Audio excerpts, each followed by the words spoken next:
Buenas tardes a todos, muchas gracias por su asistencia.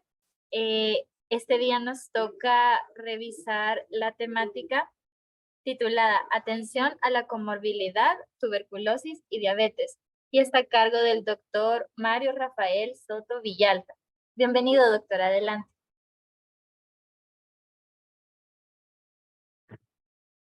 Hola, tengan todos muy buenas tardes. Gracias por la asistencia, ¿verdad? Estábamos dando un poquito más de tiempo para que se conectaran algunos colegas, algunos compañeros más, ¿verdad? Para poder escuchar la ponencia. Vamos a desarrollar la temática, ¿verdad? De TB diabetes. Ya algunos de ustedes ya conocen lo que es la atención a la comorbilidad, tuberculosis, diabetes, pero siempre es importante el tener nuevos conocimientos o refrescar los conocimientos que actualmente tenemos o retroalimentarlos.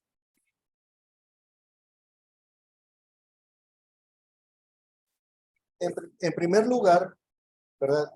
Tener siempre tomar en cuenta, ¿verdad? Que dentro de los objetivos de desarrollo sostenible, en la meta, ¿verdad? Número 3, en el numeral número 3, tenemos lo que es la salud y el bienestar, donde tenemos lo que es el garantizar el acceso a los servicios de salud sexual y reproductiva. Y en la meta 3.3, pueden ver ustedes que la meta 3.3 habla que para el año 2030 es uno de los hitos que se tienen, es poner fin a las epidemias del SIDA, la tuberculosis y la malaria. Entonces pueden ver ustedes que partiendo de los objetivos de desarrollo sostenible, tenemos uno de los hitos de poner fin a las epidemias, en este caso también incluyendo a la tuberculosis. Y también ven ustedes que dentro de la implementación de la estrategia fin de la TB, se recuerdan ustedes cuando hace años comenzamos con la estrategia TOTS o estrategia TAES, posteriormente la estrategia Stop TB y ahora la implementación o la estrategia fin de la TB, donde en este documento que ustedes pueden encontrar dentro de la página de la OPS o de la OMS, pueden ver ustedes que a la derecha tenemos 3 pilares y el pilar 1 que se basa en la atención y la prevención integrada de la tuberculosis centrada en el paciente. Y en el literal C, ven ustedes que en este pilar 1, literal C, habla específicamente de la actividad de colaboración, ¿verdad? De TB, VIH y el tratamiento de las comorbilidades. Si vamos con un mayor detalle a este documento, habla en el literal 1C la gestión de otras comorbilidades. Y como podrán ver ustedes en el cuadrito rojo, habla que además de la infección del VIH-Sida, hay otras comorbilidades y riesgos para la salud asociados con la TB que son importantes y requieren un tratamiento integrado. Y dentro de estos ustedes ven que dice, esto incluye la desnutrición y también incluye la diabetes. E igualmente, ya en el cuando habla específicamente de la diabetes dentro de este documento, de los aspectos esenciales, pueden visualizar ustedes que habla que en todos los entornos, los pacientes con tuberculosis deben someterse al tamizaje de la diabetes y tratarse siguiendo las directrices para la atención de esta enfermedad. Como pueden ver ustedes desde los estrategias fin a la TB, la estrategia mundial fin a la TB, pues ya se empieza a dar importancia a lo que es la comorbilidad tuberculosis diabetes. Si hablamos del nivel, dentro del nivel nacional, ¿verdad? Pueden ver ustedes que nosotros como, perdón que me salí accidentalmente, pueden ver ustedes acá que el Programa Nacional de Tuberculosis cuenta con un plan estratégico nacional multisectorial a partir del año 2022 al año 2026. Y dentro de este plan estratégico pueden ver ustedes, ¿verdad? Encerrado en color rojo, ¿verdad? Que habla de la detección precoz de los casos de tuberculosis sensible y resistente, siempre priorizando a los grupos vulnerables, ¿verdad? Entre los grupos vulnerables, los privados de libertad, los trabajadores de salud, la población infantil y los adultos con enfermedades crónicas no transmisibles. Estamos hablando acá, ¿verdad? Entre esos grupos tenemos, por ejemplo, la diabetes, la enfermedad renal crónica, ¿verdad? La hipertensión arterial.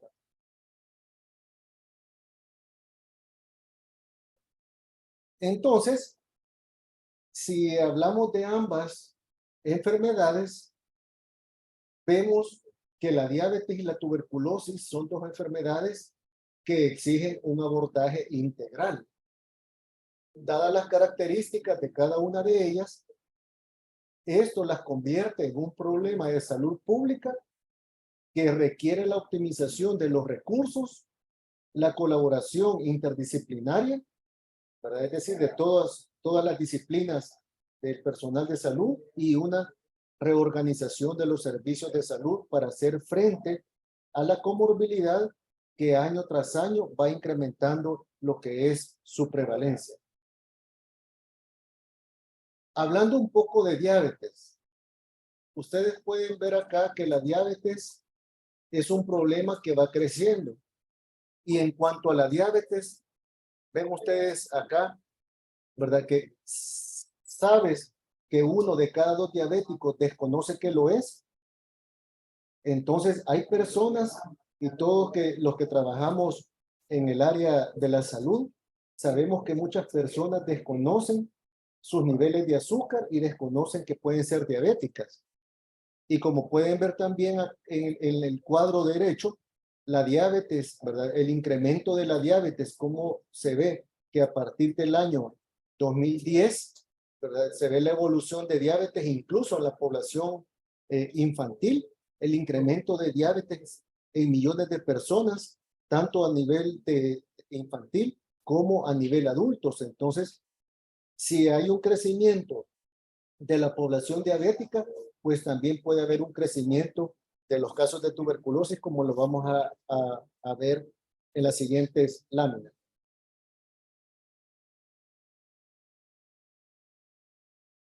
La diabetes es una enfermedad prevalente en el mundo. Por ende, eso la convierte en un problema de salud pública. Ya vimos en la lámina anterior que va en aumento en todos los países. Sabemos y conocemos personas diabéticas en las cuales la enfermedad provoca invalidez. Sabemos que también disminuye la expectativa de vida de la persona diabética.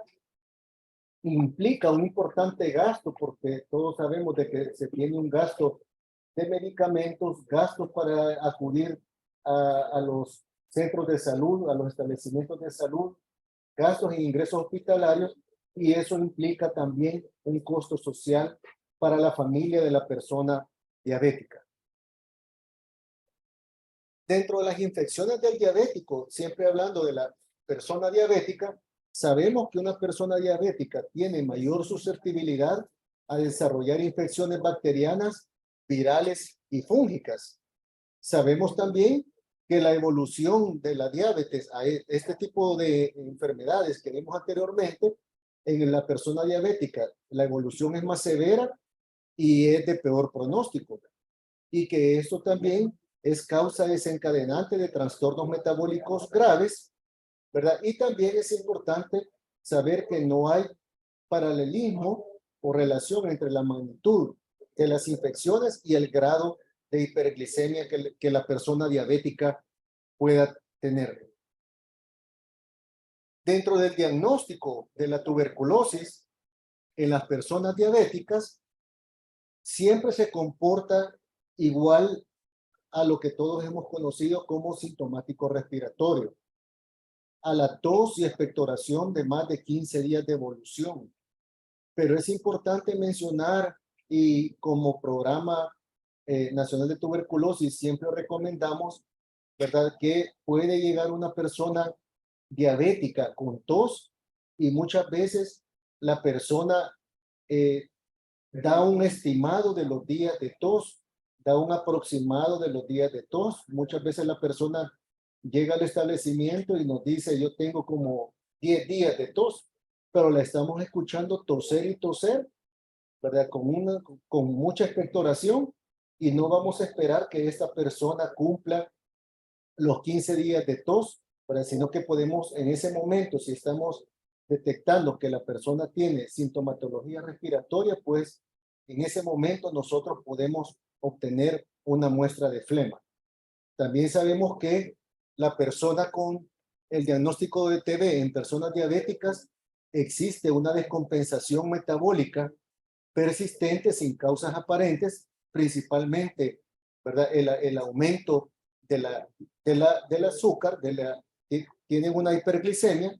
Muchas veces también se habla que la tuberculosis se puede puede ser poco sintomática y muchas veces también cuando dejamos una radiografía podemos encontrar localizaciones pulmonares atípicas. Muchas veces no encontramos lo típico, ¿verdad? De que encontramos lesiones pulmonares en los vértices. Muchas veces podemos encontrar incluso lesiones en otras áreas de los pulmones, por ejemplo, lesiones basales, y estas tienden muchas veces a la cavitación.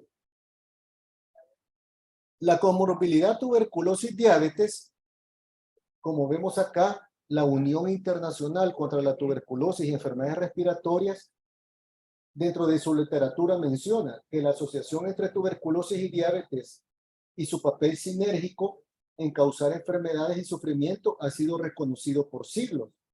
Sin embargo, la evidencia reciente ha demostrado que existe un vínculo más significativo entre la diabetes y la tuberculosis de lo que se pensaba anteriormente, ¿verdad? Y como pueden ver ustedes acá, pues ya se habla de tuberculosis y diabetes, que el problema ha sido reconocido por siglos. En realidad no ha sido un problema nuevo.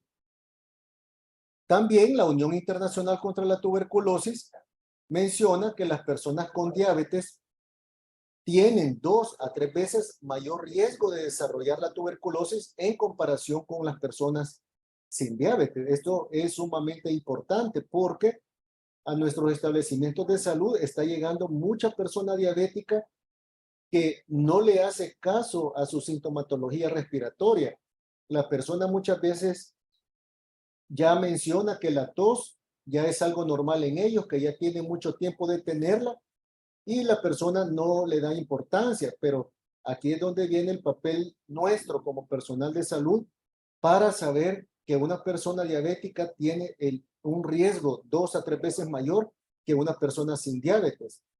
E igualmente, una persona que tiene la comorbilidad tuberculosis y diabetes tiene un riesgo 4 veces mayor de morir durante él está recibiendo el tratamiento para la tuberculosis e incluso la persona con diabetes posterior a su curación todavía tiene un mayor riesgo de volver a recaer, es decir, a volver nuevamente a presentar la enfermedad posterior al tratamiento.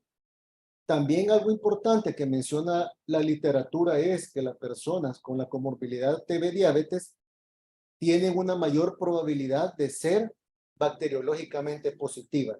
Es decir, la persona con la comorbilidad es una persona que se vuelve contagiosa y cuyos exámenes de bacteriológicos, una BK o baciloscopía o una prueba molecular o un cultivo de Lowestein-Jensen, ¿verdad? Son positivos y la persona se considera bacteriológicamente positiva o contagiosa. Y esto puede tomar más tiempo para convertirse en bacteriología negativa. Y también se menciona que la tuberculosis se asocia con un empeoramiento de la glicemia en personas con diabetes.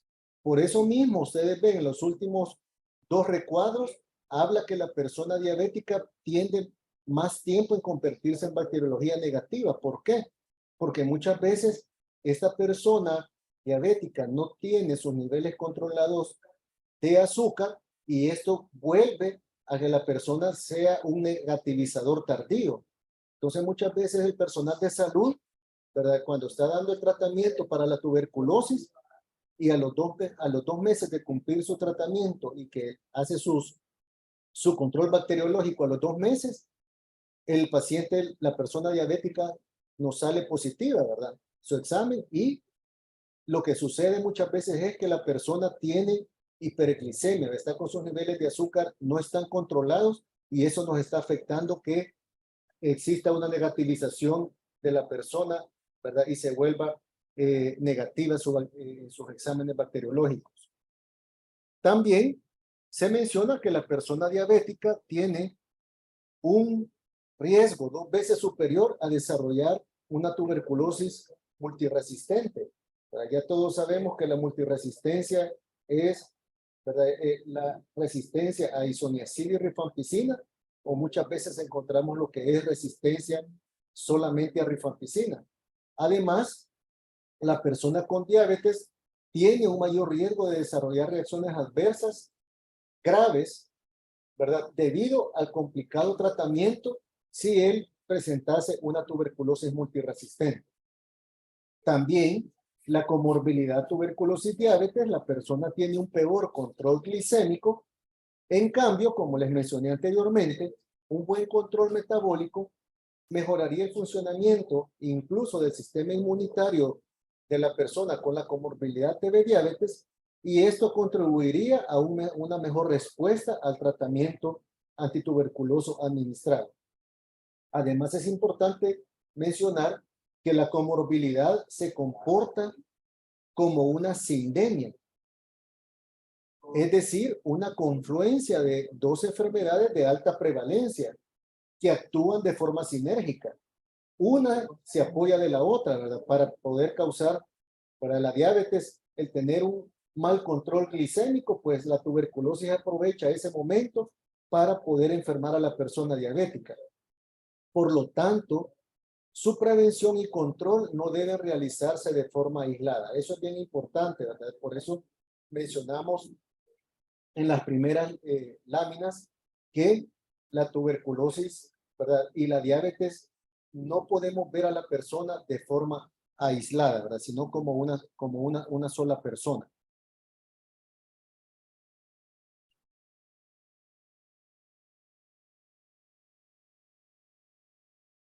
Tanto la diabetes, menciona la Organización Panamericana de la Salud, que tanto la diabetes como la tuberculosis son enfermedades crónicas e importantes problemas de salud pública a nivel mundial, ya que la tuberculosis afecta predominantemente a los países en desarrollo, donde es una de las causas principales de muerte. Y la diabetes, aunque es históricamente un problema de países desarrollados, está ahora en aumento en todo el mundo, con proyecciones que indican que su prevalencia aumentará considerablemente en los países en desarrollo durante los próximos años. Por otra parte, las personas con diabetes tienen una presentación clínica más grave y se ha identificado que las personas diagnosticadas con tuberculosis y tienen antecedentes de diabetes presentan formas más cavitadas en las radiografías de tórax. Entonces es de tomar en cuenta también que si en un momento dejamos una radiografía de tórax a una persona diabética con síntomas respiratorios, pues muchas veces, como lo mostramos anteriormente, podemos encontrar lesiones atípicas que no son es decir, no son las típicas que encontramos en una radiografía de una persona con tuberculosis, y muchas veces podemos encontrar incluso, como menciona acá, formas más cavitadas en las radiografías de tórax. Es indispensable que en la persona diabética tenga un control metabólico estricto y la corrección del estado nutricional, ¿verdad? Porque mencionamos anteriormente que mientras una persona con la comorbilidad tuberculosis diabetes, mientras esta persona no tenga controlada su azúcar, no tenga controlada los niveles de glicemia, esta persona va a ser difícil, ¿verdad? Que la podamos negativizar tempranamente, ¿verdad? Segundo mes de tratamiento, como todos lo conocemos, ¿verdad? Y la persona, por tener niveles de azúcar no controlados, ¿verdad? No nos va a negativizar. Y también es importante, muchas veces, aunque esto va a ser considerado, es recomendación que dan los médicos especialistas, muchas veces el médico internista o el médico de familia deberá valorar el manejo insulínico en la persona diabética tipo 2 hasta curar la TB. Esto se recomienda muchas veces porque cuando la persona diabética está tomando medicamentos, ¿verdad?, del grupo de las sulfonilureas o de las biguanidas, esta persona puede tener en un momento la interacción con la rifampicina. Entonces, se recomienda, ¿verdad?, que si la persona está tomando este tipo de medicamentos, ¿verdad?, se le haga un manejo insulínico, o también la recomendación que dan los especialistas es que si los niveles de glicemia de la persona no son controlados con medicamento hipoglicemiante oral, el médico pueda considerar, ¿verdad?, hacer un traslape a insulina al menos durante esté tomando el medicamento antituberculoso. También la OPS indica, y son cifras preocupantes, que más de 30,000 casos de tuberculosis se están relacionando con la diabetes aquí en el continente americano. Y como pueden ver ustedes, países grandes, ¿verdad?, con densidad poblacional grande, como Brasil y México, están teniendo 9,000 y 3,000 casos, ¿verdad?, de personas con diabetes. Y se habla también que hay riesgo de que la epidemia de diabetes actual contribuya al resurgimiento de la tuberculosis como una enfermedad endémica en las Américas. Por consiguiente, nos dice la Organización Panamericana de la Salud, la meta general es mejorar la identificación oportuna de la diabetes y la tuberculosis en los pueblos de las Américas. Pueden observar ustedes acá esta es una fotografía, ¿verdad?, de una vaciloscopía que le dejaron a una persona diabética que le procesaron esta vaciloscopía en el Laboratorio Nacional de Referencia, pero lo que llama la atención es que pueden ver ustedes que habla que es una persona diabética con diagnóstico tardío de TB. Entonces, esto es muchas veces hay que tomar en cuenta que una persona diabética a la cual no le hagamos el diagnóstico de la tuberculosis o no la veamos, ¿verdad?, desde el punto de vista integral como una sola persona, ¿verdad?, esa persona no va a morir, no lo va a matar la diabetes, lo va a matar la tuberculosis. Y ya hemos tenido algunos casos en los cuales las personas diabéticas han llegado complicadas a los hospitales debido a que no se les ha hecho un diagnóstico temprano, ¿verdad?, en los establecimientos de salud. Como pueden ver ustedes también acá, ¿verdad?, ya existen diferentes investigaciones, diferentes artículos, ¿verdad?, que ya nos hablan de la diabetes, de la comorbilidad, ¿verdad?, como no es algo nuevo, ¿verdad?, sino que ya es algo que se ha venido hablando desde hace muchos años, ¿verdad?, en diferentes países. Lo menciona tanto la Organización Panamericana de la Salud, lo menciona el Centro de Control para la Prevención de Enfermedades, CDC, ¿verdad? Ven ustedes acá que ya en los años 16, 18, incluso ya también en Perú se han hecho algunos artículos, ¿verdad?, algunas investigaciones, y acá, ¿verdad?, en el país, ¿verdad?, también ya se han hecho algunas investigaciones, como por ejemplo, ven ustedes acá, la asociación entre tuberculosis y diabetes mellitus, ¿verdad? Están ahí los investigadores, ¿verdad?, de este estudio que se realizó aquí en el país. Por ahí pueden ver, está el doctor Marvel Magaña, ¿verdad? Cuando el doctor Magaña, hoy actual director de primer nivel de atención estuvo a cargo de ese estudio con sus compañeros. Fue un estudio muy bueno, el cual se llevó a cabo en los establecimientos. Pueden ver ustedes en el cuadro del lado derecho, ¿verdad? En Apopa, en la Unidad de Salud Barrios, Concepción, San Jacinto, San Miguelito y San Martín, cuando iniciamos con el proyecto piloto de la comorbilidad tuberculosis diabetes acá en el país.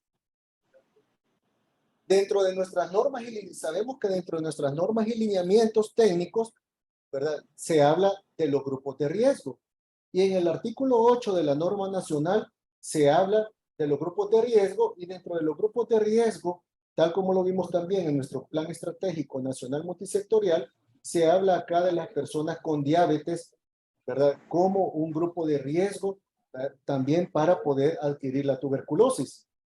Y dentro de nuestra norma nacional también, en el capítulo 13, se habla de la comorbilidad tuberculosis diabetes, ¿verdad? Tenemos acá 4 artículos de nuestra norma nacional que ya hablan de la tuberculosis diabetes, los cuales vamos a desarrollar cada uno detenidamente. En primer lugar, el artículo 53 habla del sintomático respiratorio con factores de riesgo para diabetes. Y en este artículo se habla que a todo usuario que demande atención en los establecimientos y se catalogue como sintomático respiratorio, se deben buscar factores de riesgo para diabetes haciendo las siguientes preguntas. Si la persona que acude a un establecimiento de salud de primero o segundo nivel de atención, o incluso tercer nivel de atención, tiene uno de estos factores de riesgo, es mayor de 45 años, tiene antecedentes familiares de diabetes en primer grado con sus padres o hermanos, tiene sobrepeso o obesidad, si es mujer, tiene antecedentes de parto macrosómico o diabetes gestacional, o hay antecedentes de ovario poliquístico, o la persona es hipertensa o presenta alteración de su colesterol o triglicéridos, lo que conocemos como dislipidemia, idealmente se menciona que tenemos que a esta persona con un factor de riesgo que tenga, esta persona debería de indicársele una glucometría en ayunas, el cual se tomará idealmente el día que entregue la segunda muestra de baciloscopía. Porque si ustedes ven acá, este primer escenario habla de una persona que no es diabética y no tiene tuberculosis. Es una persona que le vamos a investigar las dos enfermedades. Llegó al establecimiento de salud con tos y por eso le vamos a dejar su baciloscopía, pero como llegó con uno de estos factores de riesgo, cualquiera de estos, debería de indicarle una glucometría. ¿Por qué nosotros recomendamos que se tome la glucometría al siguiente día que entrega la segunda muestra? Porque sabemos que como la persona entrega, como dice la norma, su primera baciloscopía en el momento que tiene contacto con un personal de salud y la segunda la entrega cuando la persona se levanta, ¿verdad? De descansar al siguiente día, entrega la muestra, pues el personal de salud puede indicarle que lleve la segunda muestra y que la persona acuda en ayunas al establecimiento para también en ese momento hacerle una glucometría y poderlo tamizar para diabetes. Entonces, lo importante de esto también es que todos conocemos nuestro registro de sintomático respiratorio o PCT2. Y dentro de la PCT2 tenemos lo que se conoce como grupos de riesgo y vulnerabilidad, ¿verdad? Cuando ustedes tienen la PCT2, en la primera página aparece cuáles son los grupos de riesgo y vulnerabilidad, y entre ellos aparece la diabetes mellitus. Entonces, nuestros establecimientos de salud, si en un momento detectan una persona diabética o de cualquiera de los grupos de riesgo y vulnerabilidad, la persona en el establecimiento de salud debería, tal como lo ven ustedes acá en el cuadro, debería de colocar, si llega una persona diabética o de cualquier otro grupo de riesgo y vulnerabilidad, debería de colocar acá a el grupo de riesgo, como estamos en este caso hablando de diabetes, puedo colocar en el grupo de riesgo que la persona es diabética, ¿verdad? Y en un momento dentro de las observaciones, si lo que yo voy a tamizar es una glucometría o incluso una glicemia, en la columna de observaciones al final yo puedo colocar perfectamente el personal de salud, ¿verdad? Principalmente esto llevado por nuestro personal de enfermería. Yo puedo colocar perfectamente también acá los valores de una glucometría, de una glicemia, ¿verdad? Y también puedo colocar en un momento dentro de las observaciones cualquiera de los factores de riesgo para diabetes. En este caso, como ejemplo, coloqué la obesidad, ¿verdad? Si yo puedo poner dentro de la columna de observaciones lo que son los factores de riesgo. Entonces, no debemos de confundir lo que son grupos de riesgo y vulnerabilidad, que ahí van todos los grupos de riesgo que menciona la norma nacional, como persona diabética, privado de libertad, adulto mayor, personal de salud, persona VIH. Esos son los grupos de riesgo, pero dentro de las observaciones yo puedo colocar lo que son un factor de riesgo para diabetes, si este fuese el caso. En el artículo 54 es el otro escenario. Aquí habla de la detección de diabetes en casos de tuberculosis. Es decir, esta es una persona que ya se le realizó el diagnóstico de tuberculosis. Entonces, la norma menciona que al momento de realizar diagnóstico de tuberculosis, se debe tomar una glicemia en ayunas y de acuerdo al resultado, las conductas a seguir son: si la glicemia es mayor o igual a 126, se diagnostica como diabetes y se inicia tratamiento. Desde ahí ustedes pueden observar que es una persona con tuberculosis que desconocía, ¿verdad? En un momento que era diabética, pero se le realizó una glicemia, si esta fue mayor o igual a 126 y ya esta persona se considera una persona diabética y ya es una persona con la comorbilidad tuberculosis diabetes. Si esta glicemia es entre 100 y 125, se clasifica como una glicemia basal anómala, glucosa en ayunas alterada o una persona prediabética y debe enviarse prueba de tolerancia a la glucosa oral de 2 horas para mejorar la sensibilidad diagnóstica a diabetes. Y si la glicemia es menor de 100, se excluye el diagnóstico de diabetes y se debe valorar repetir la glicemia en ayunas según los factores de riesgo que la persona tenga.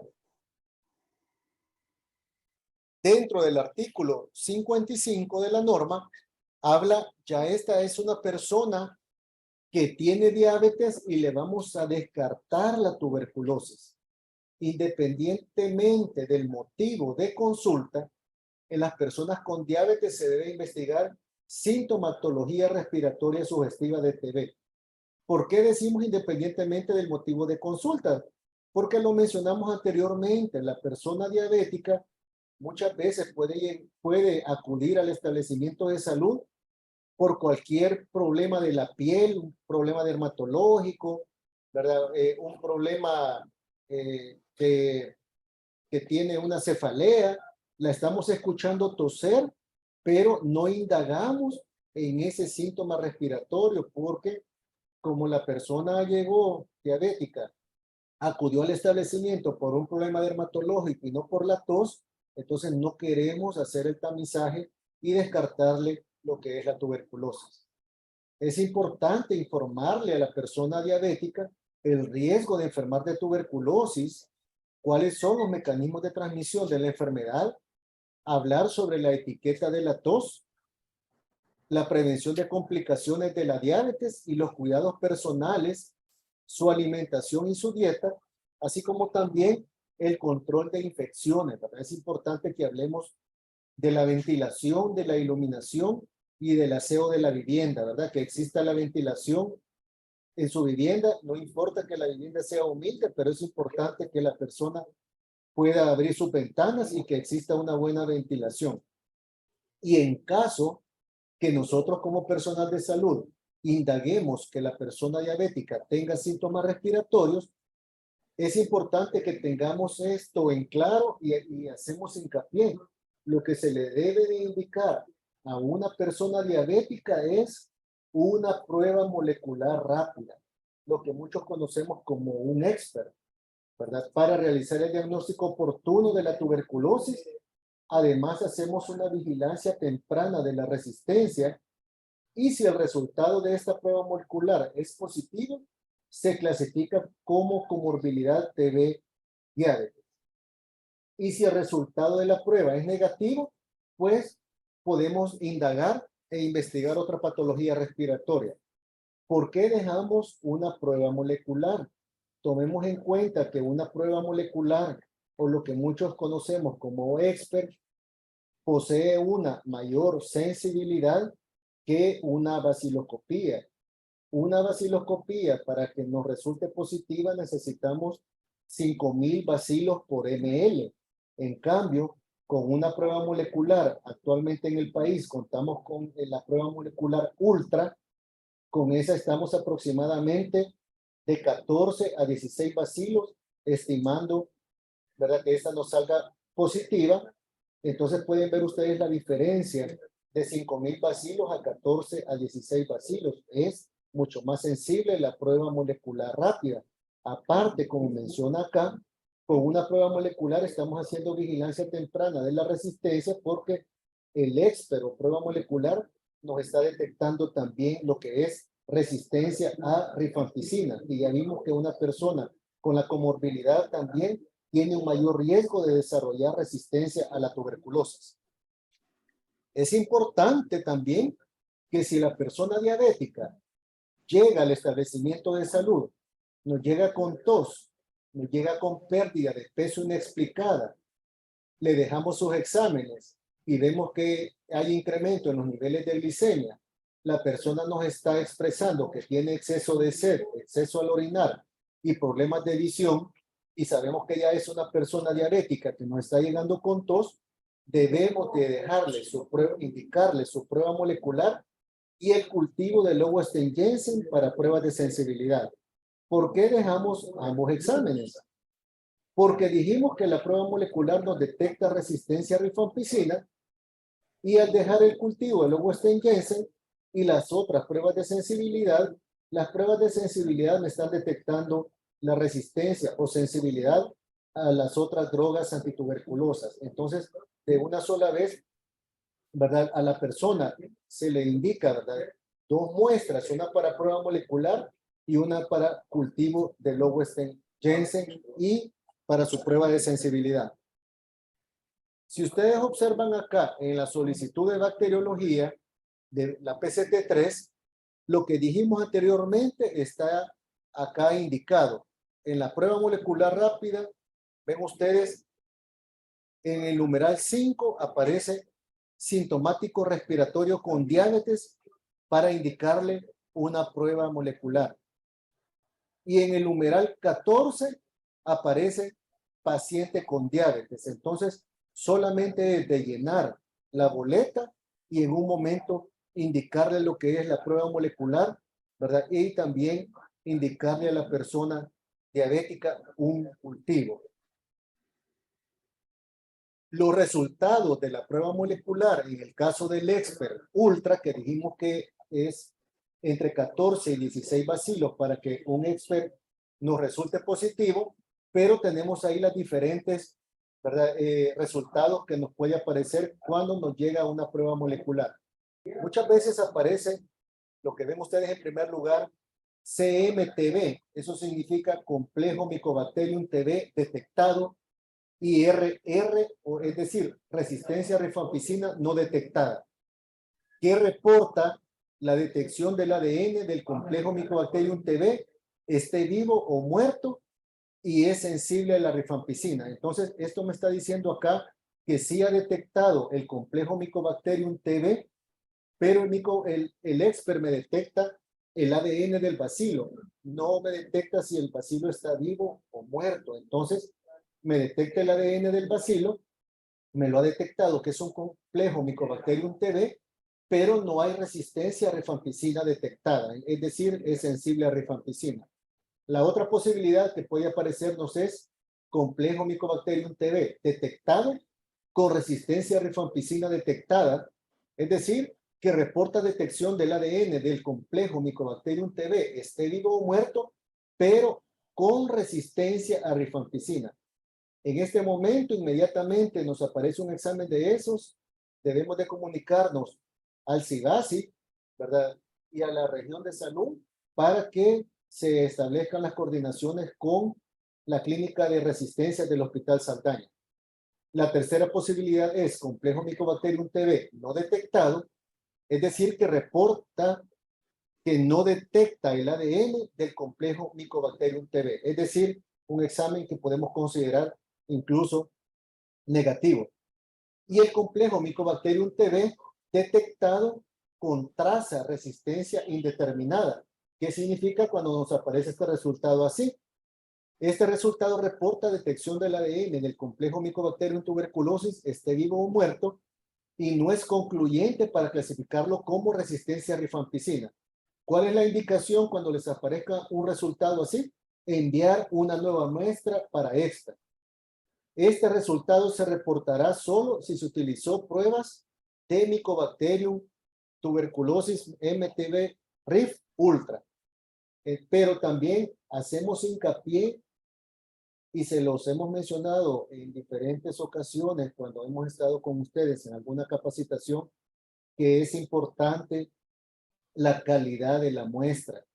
Aunque el aparato no sea muy sensible y nos detecte de 14 a 16 bacilos, si la muestra recolectada es mala, de mala calidad, si la muestra es saliva porque no le hemos explicado a la persona que nos dé una buena muestra, el aparato puede ser muy bueno, pero no me va a detectar Mycobacterium tuberculosis porque la muestra es de mala calidad. En la persona diabética es importante, ¿verdad?, explicarle el riesgo de enfermar TB, la transmisión de la enfermedad, las complicaciones de la diabetes y sus cuidados, alimentación y dieta. Mencionábamos el control de infecciones y la higiene de la tos. Y en el artículo 56 ya habla de una persona que tiene ambas enfermedades, que tiene TB y diabetes. Entonces, ya mencionamos que antes de iniciar el tratamiento antituberculoso, se debe realizar cultivo. Si no lo hemos realizado anteriormente, debemos de realizar cultivo de Lowenstein-Jensen y las pruebas de sensibilidad, iniciarle TAES e indicar hemograma, glicemia central en ayunas, y también no nos olvidemos de la prueba de VIH. Hablemos un poco de la situación epidemiológica para que también sea del conocimiento de ustedes cómo estamos como país. En primer lugar, si ven ustedes durante los últimos 12 años, ¿verdad? Hemos tenido a partir del año 2018 al 2020 un descenso en los casos de tuberculosis. Obviamente tuvimos el año de la pandemia, el 2020 y el 21, que digamos fue un año que nos estábamos recuperando porque veníamos de una pandemia, pero pueden observar ustedes también el incremento de casos que se ha tenido en el año 2022. Pasamos de 1.954 casos en el año 2021 a 2.517 al 2022. Y esto lo vamos a relacionar posteriormente con los casos de la comorbilidad, tuberculosis y diabetes. Por eso es importante lo que estamos viendo actualmente.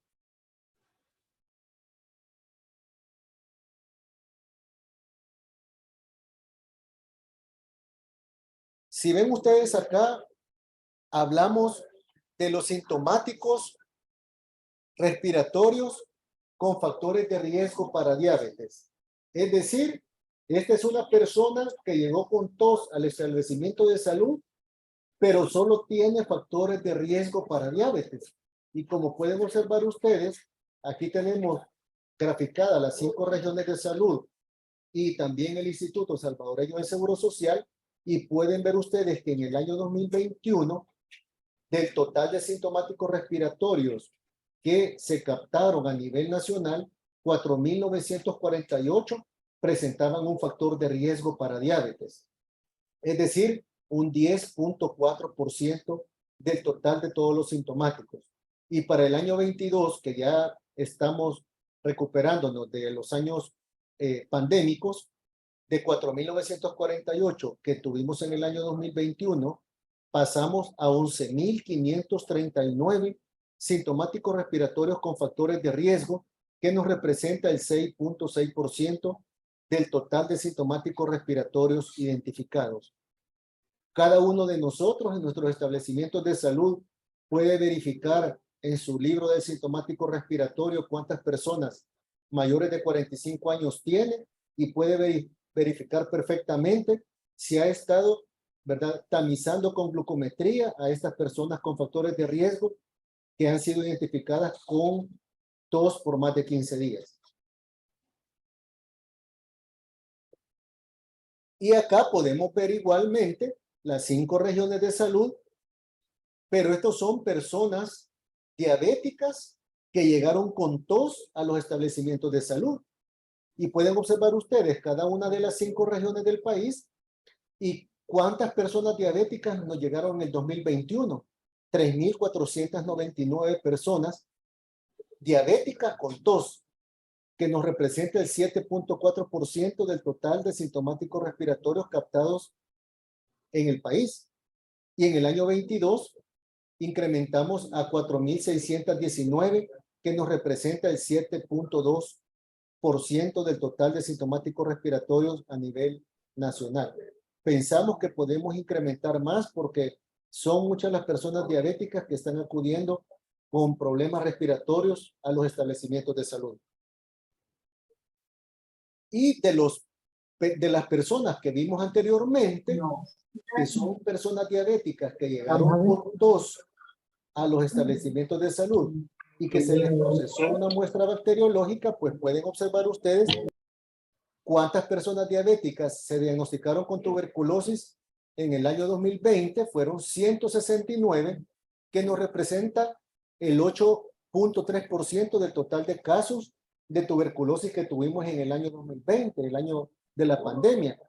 En el año 2021 aumentamos a 215, que nos representa el 11.1%, y en el año 22 llegamos a 316 casos. Pero me manda ya. En el año 2021, que nos está representando 11.2%. Aquí ustedes pueden correlacionar la teoría que hemos visto desde que iniciamos con la charla, en la cual menciona, ¿verdad?, que la persona diabética, ¿verdad?, presenta sintomatología respiratoria y tiene tuberculosis, y también pueden correlacionar lo que les mostré en la primera gráfica, que decíamos que al aumentar los casos de tuberculosis, ven ustedes también de que está aumentando los casos de la comorbilidad. Es algo directamente proporcional, por eso decimos que existe una sindemia, ¿verdad? Hay una sinergia entre las dos enfermedades. Aumenta una, aumenta la otra. Entonces, es importante, aumenta ¿verdad?, la epidemia de diabetes, ¿verdad?, a nivel mundial, ¿verdad? Todos los casos que están incrementando de diabetes, pues también esto está ayudando a que incrementen los casos de tuberculosis. Es importante mencionarles incluso de que estos datos que les estoy presentando actualmente incluso superan a la coinfección TB-VIH. El país anda prácticamente por un 8% de casos de coinfección TB-VIH, y con la TB diabetes estamos en 11%, 12%, y pensamos que esto, si se tamiza más en los establecimientos de salud con glucometrías o con glicemias, vamos incluso a incrementar.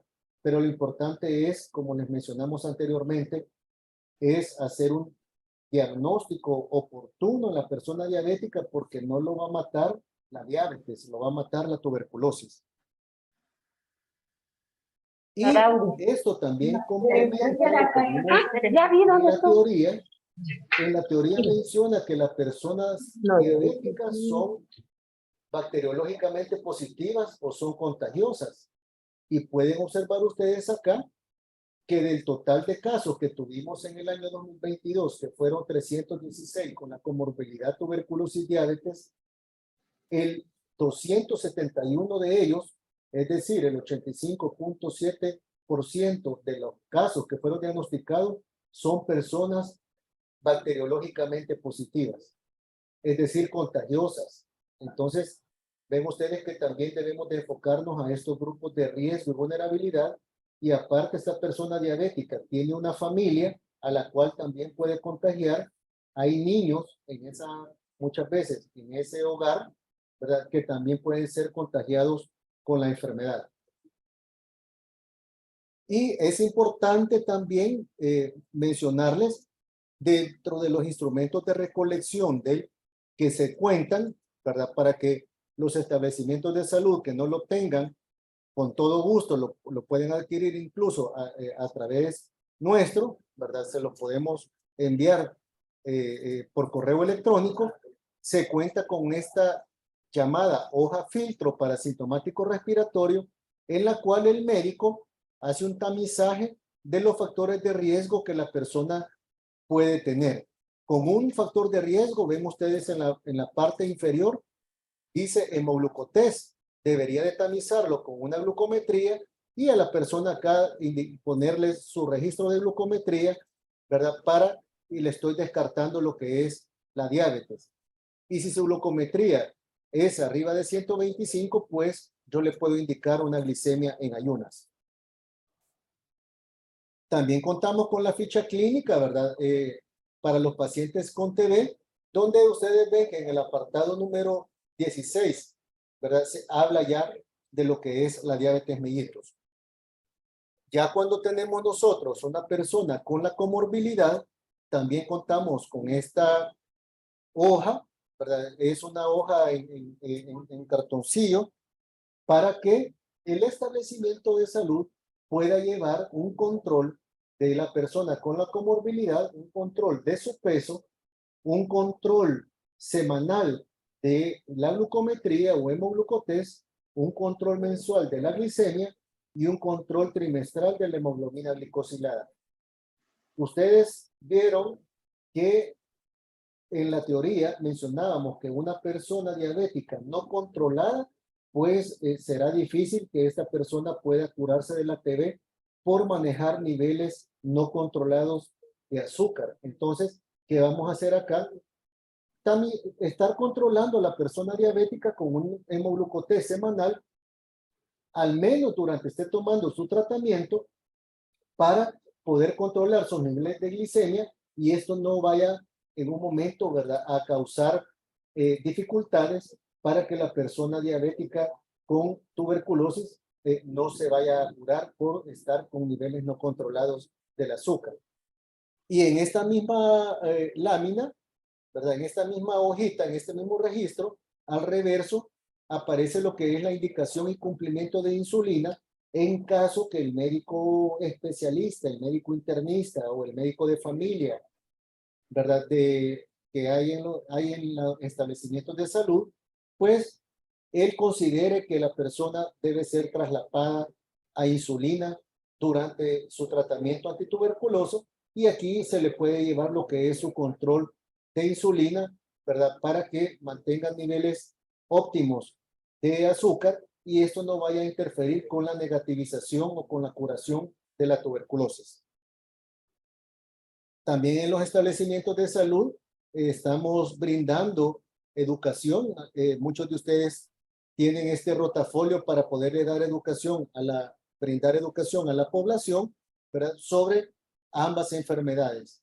Es importante y recomendamos como Programa Nacional de Tuberculosis, ¿verdad?, que exista un apoyo también de los médicos referentes de las enfermedades no transmisibles para que también ellos puedan en un momento tamizar lo que es, ¿verdad?, las enfermedades respiratorias, en este caso la tuberculosis, y poder descartar también la enfermedad. Hasta ahí sería mi participación. Muchas gracias ¿verdad? Por estar conectados y estar atentos a la charla.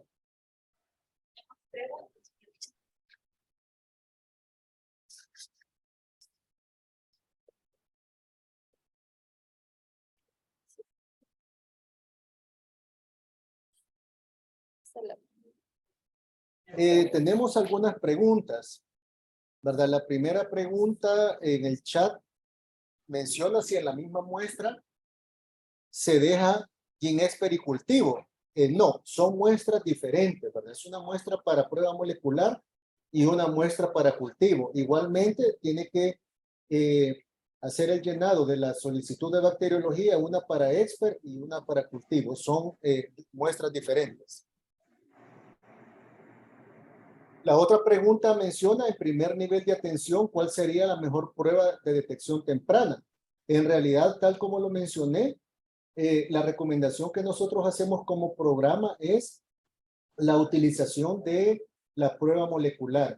Explicamos y volvemos a recalcar que la prueba molecular tiene una mayor sensibilidad.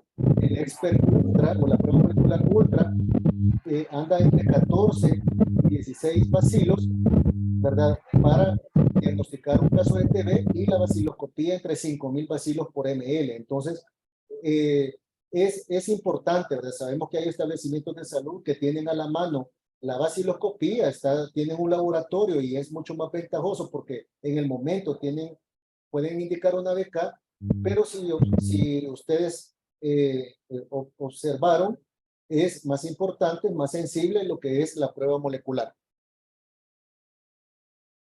La otra menciona, se deja entonces quién es precultivo y prueba de sensibilidad. Es correcto, Cecilia Beatriz, se deja expert y cultivo, porque el expert, ¿verdad? Lo que tenemos es una detección temprana en menos de 72 horas. Podemos hacer una detección de un caso de tuberculosis, aparte de la vigilancia temprana de la resistencia a rifampicina, y el cultivo, ¿verdad? En un momento lo dejo, pero la desventaja que tiene el cultivo, a pesar que es un buen método diagnóstico, es que es tardado, pero tardado por las características del Mycobacterium, que es de crecimiento lento. Entonces estamos teniendo un resultado de cultivo y de prueba de sensibilidad, lo estamos teniendo prácticamente en 8 semanas.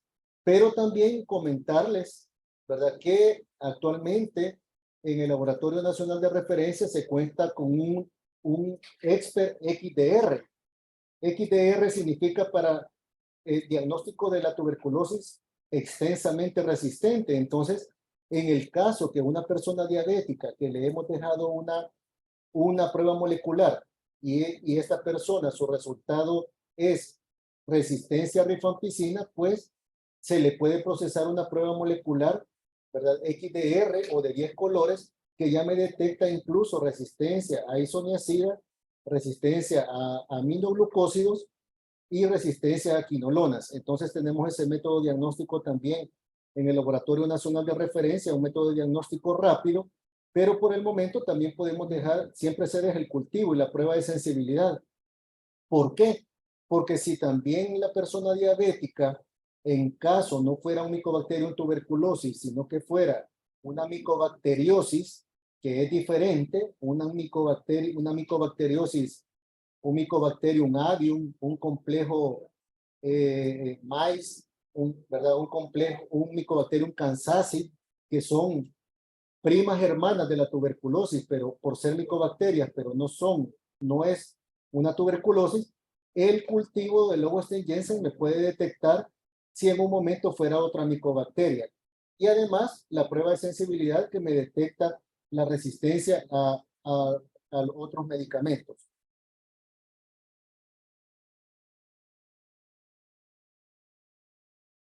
Jenny me pregunta si se recomienda medicamento profiláctico contra TB a la persona con diabetes.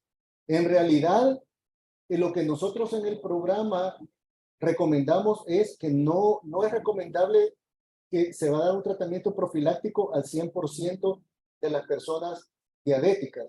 Muchas veces debemos de evaluar incluso el entorno de la persona diabética Voy a poner un ejemplo. Dentro de ese hogar hay un caso de tuberculosis bacteriológicamente positivo. Y dentro de ese mismo hogar hay una persona diabética, ¿verdad? Es la mamá de la persona que es un caso de TB bacteriológicamente positivo, es una persona diabética. Puedo evaluar, descartarle TB a esta persona diabética que está en contacto con una persona con tuberculosis y puedo evaluar, valorar, darle un tratamiento, ¿verdad? Profiláctico. Sí lo puedo evaluar, pero no es la generalidad, ¿verdad? Es decir, si yo tengo 10 diabéticos, al 100% le voy a dar, sino que se va evaluando cada caso y en un momento valorar la administración de tratamiento para la infección tuberculosa latente.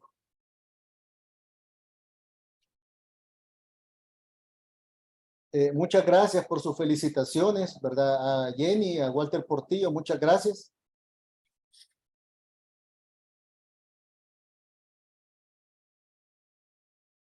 Me pregunta Carla Sarabia si en primera muestra reporta expert trazas con resistencia a rifampicina indeterminado y la segunda muestra es negativo, ¿cómo se procede? Pensaría que acá lo que debemos de hacer es la evaluación clínica del paciente, porque muchas veces también podemos tener exámenes, pruebas moleculares negativas, pero el paciente clínicamente nos está indicando que puede ser una tuberculosis. Igualmente también podemos hacer, contar con ayuda diagnóstica, por ejemplo, con ayuda radiológica, por ejemplo, ¿verdad? Podemos indicarle al paciente que si nosotros todavía estamos sospechando que es un caso de TB y con pruebas moleculares negativas, pues esta persona perfectamente también se le puede indicar, ¿verdad? Una radiografía de tórax para ver su estado radiológico. E igualmente, ustedes saben que no debemos de perder de vista lo que es la clínica, ¿verdad? Una persona que llega con pérdida de peso, con tos, ¿verdad? Puede llegar con fiebres intermitentes y su expert es negativo, pero el médico, hay decisión clínica de administrar un tratamiento antituberculoso, incluso por el entorno donde vive la persona, yo puedo en un momento considerar administrarle un tratamiento antituberculoso a pesar de que su expert esté negativo, e incluso al dejar una radiografía puede haber algún patrón radiológico, ¿verdad? Anormal que me puede estar orientando a que sea una tuberculosis. Muchas gracias, Ceci. Buenas tardes. Cuando hemos referido pacientes al hospital para que se valore el traslape de insulina, nos regresan sin cambios. Pareciera que no comulgamos con la misma línea. Tiene razón, puede suceder, ¿verdad? Eso puede suceder y son cosas que les agradeceremos que nos lo compartan, ¿verdad? No con el ánimo de llegar a un hospital, ¿verdad? Sino que lo que queremos es, ¿verdad? Que estandaricemos para que los establecimientos de primer nivel de atención en un momento, ¿verdad? Trabajemos coordinadamente y de esa manera fue incluso como comenzamos con este proyecto, cuando iniciamos con este proyecto piloto hace 4 o 5 años, se hizo visitas a establecimientos de salud, entre ellos a Popa, e igualmente fuimos a los hospitales por esta misma razón, ¿verdad? Porque sabíamos que un establecimiento de primer nivel podía referir a un paciente para un traslape de insulina al hospital y que si el hospital desconocía de lo que es el componente TB diabetes, se lo iba a rechazar al primer nivel. Pero agradecemos esto y lo vamos a tomar en cuenta nosotros como programa para poder coordinar, ¿verdad? O poder, sí, con los referentes de tuberculosis y con los referentes de los programas de enfermedades no transmisibles, ¿verdad? De los establecimientos del segundo nivel de atención. Muchas gracias por la observación. Muchas gracias, conectados de la región de salud central, y gracias por todas las felicitaciones, muy amable. Me menciona Alfredo Ayala si es útil la PPD en algún caso sospechoso.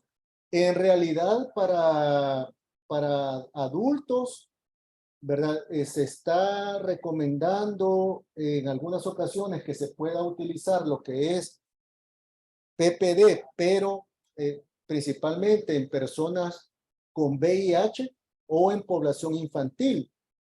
No tiene mucha utilidad en la población adulta como nosotros, porque muchos de nosotros, si nos aplicamos una prueba de tuberculina, probablemente esta prueba nos va a salir mayor a 5, ¿verdad?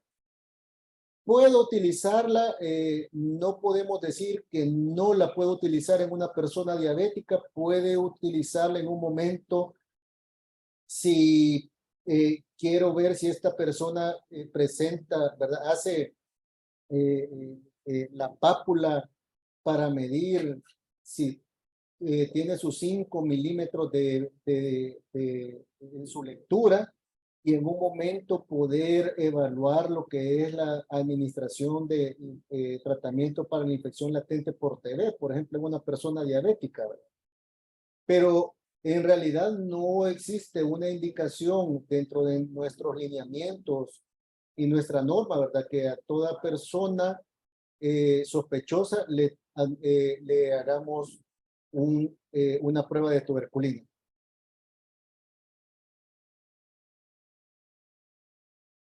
Menciona acá si esta presentación quedará guardada para poderla compartir con los compañeros de las áreas de hospitalizados. Me están mencionando que sí, va a quedar. Esta presentación queda en el canal de YouTube de la Unidad de Formación y Desarrollo del Ministerio de Salud. Ahí va a quedar esta ponencia. Muchas gracias, Fátima, excelente ponencia, muchas gracias. Gracias a todos los colegas, ¿verdad?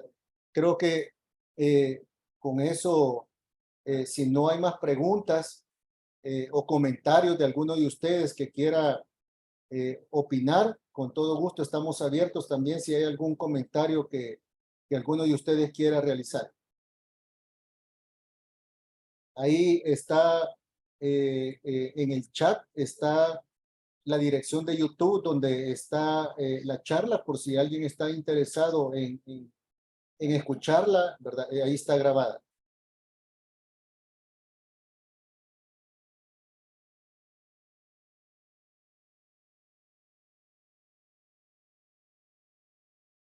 Bueno, entonces, muchas gracias a todos. Ha sido un gusto, ¿verdad? El ver diferentes amigos y conocidos que están escuchando la charla.